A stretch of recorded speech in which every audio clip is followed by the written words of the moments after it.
2001, 2002, I stopped acting. I left the industry.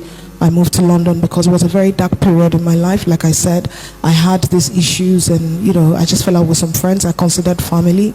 And I just gave up acting for a while. I needed to get out of, just leave that space for a minute. And then I moved to London and I gave up stardom. And then, you won't believe it. This is something I've never told people before. But while in London, I was trying to make ends meet. I started working in a care home as a caregiver for adults with special needs. While some might view it as a step down, I don't.